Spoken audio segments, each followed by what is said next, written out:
Ah ça? Peux-tu me dire ce que tu as? Ce qui te prend?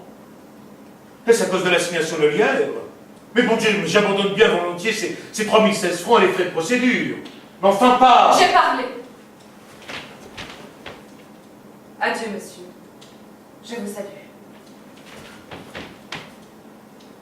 Et je vous prie d'oublier jusqu'au son de ma voix. Je résolus de m'arracher de vous et de vous le prouver en le faisant que mes idées n'étaient pas en deçà, mais au-delà des vôtres. Mais quand bien même, rêver ne serait que contempler stérilement sa propre solitude. Ne serait-ce pas encore plus utile que de passer son temps à jouer avec la ruine des autres, à commettre quotidiennement 1000 fraudes, 1000 bassesses forcées, à dégoûter de leurs tâches ceux qui travaillent, en leur donnant à chaque instant le spectacle de ces opérations permises qui enrichissent en une heure. Mais vous n'avez que le néant à m'offrir à la place des rêves. Je sentais l'irrémédiable et que c'était un fait profond et non passager. Et des siècles se passaient à chaque minute. Je me voyais demain, après-demain, dans 8 jours, dans 3 mois. Seule et triste. Mais enfin, qu'est-ce que tu veux?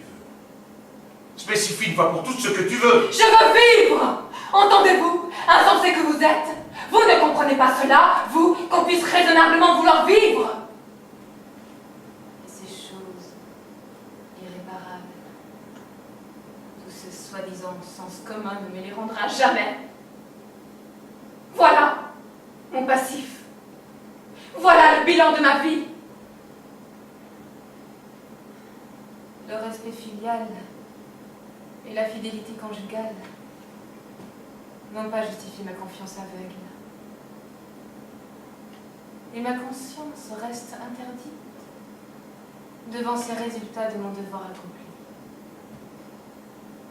Ces grands mots, au bout du compte, m'ont conduite sous prétexte de ce même devoir à une jeunesse assassinée,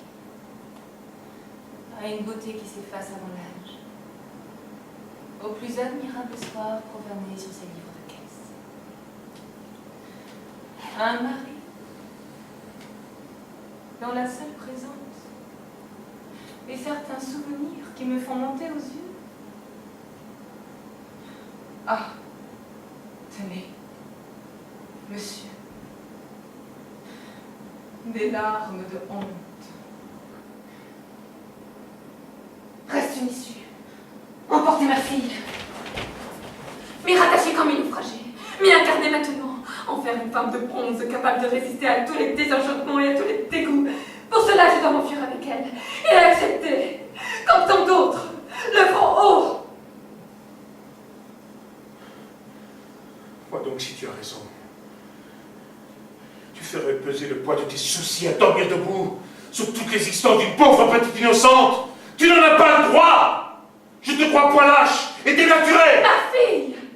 Oh, que de fois la nuit je l'ai prise entre mes bras, essayant de la refondre sous mes caresses, de l'y réfugier, de l'y incarner, de lui insuffler toute mon âme. Trop tard. Je me sens absent dans cet enfant. Il y a des façons de me regarder, comme si j'étais une étrangère.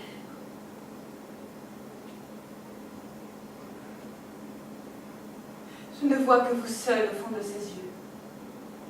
Vous m'avez poursuivi jusque-là.